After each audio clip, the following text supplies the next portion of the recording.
حضرت انس بن مالک رضی اللہ عنہ سے روایت ہے کہ رسول صلی اللہ علیہ وسلم نے ارشاد فرمایا، بندہ جب اپنی قبروں میں رکھ دیا جاتا ہے اور اس کے ساتھ یعنی اس کے جنازے کے ساتھ آنے والے واپس چل دیتے ہیں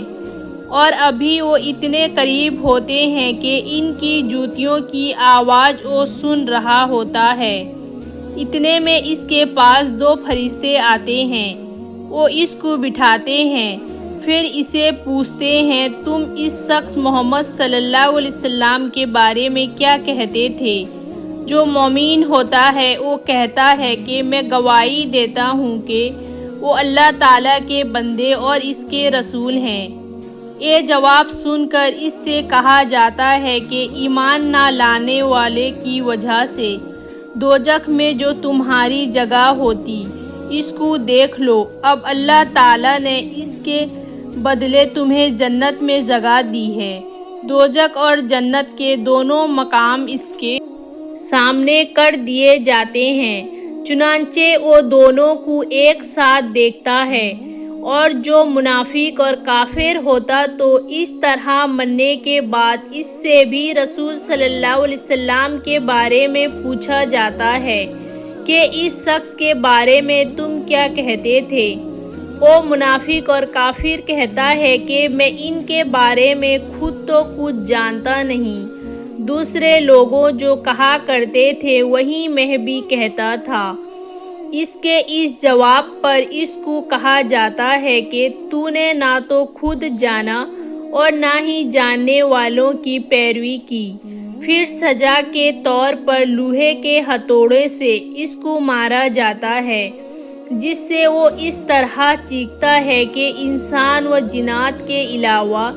اس کے آس پاس کے ہر چیز اس کا چیخ سنتی ہے۔ حضرت ابو سعید رضی اللہ عنہ فرماتے ہیں کہ ایک مرتبہ رسول صلی اللہ علیہ وسلم نے نماز کے لیے مسجد میں تشریف لائے تو آپ صلی اللہ علیہ وسلم نے دیکھا کہ بعض لوگوں کے دانت ہنسی کی وجہ سے کھل رہے تھے۔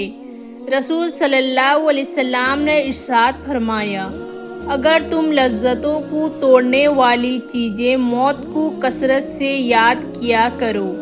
تو تمہاری یہ حالت نہ ہو جو میں دیکھ رہا ہوں، لہٰذا لذتیں ختم کرنے والی چیزیں موت کو کثرت سے یاد کیا کرو، کیوں نہ کہ قبر پر کوئی دن ایسا نہیں گزرتا جس میں وہ آواز نہ دیتی ہو کہ میں پردیسی کا گھر ہوں، میں تنہائی کا گھر ہوں، میں مٹی کا گھر ہوں، میں کیڑوں کا گھر ہوں۔ جب مومن بندہ دفن کیا جاتا ہے تو قبر اس سے کہتی ہے تمہارا آنا مبارک ہے، بہت اچھا کیا جو تم آ گئے، جتنے لوگ میرے پیٹھ پر چلتے تھے مجھے تم ان سب میں زیادہ پسند تھے، آج جب تم میرے سپرد کیے گئے ہو اور میرے پاس آئے ہو تو میرے بہترین سلوک کو بھی دیکھو گے۔ اس کے بعد قبر جہاں تک مردے کی نظر پہنچ سکے وہاں تک کشادہ ہو جاتی ہے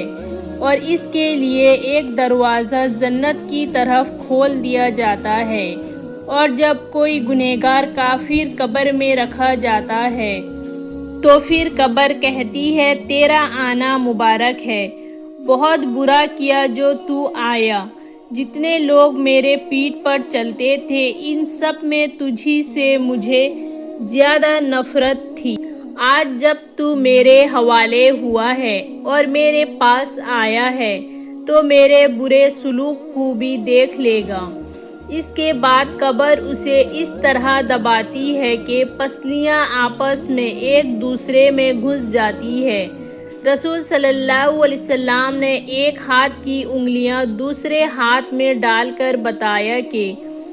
اس طرح ایک جانب کی پسلیاں دوسرے جانب میں گھس جاتی ہے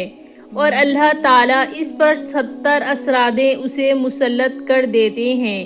کہ اگر ایک بھی ان میں سے زمین پر پھینک کر مار دیں تو اس کے زہریلے اثر سے قیامت تک زمین پر گھاس اگنا بند ہو جائے۔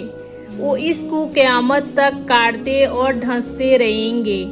نبی کریم صلی اللہ علیہ وسلم نے ارشاد فرمایا، قبر جنت کے باغوں میں سے ایک باغ ہے یا جہنم کے گھڑوں میں سے ایک گھڑا ہے۔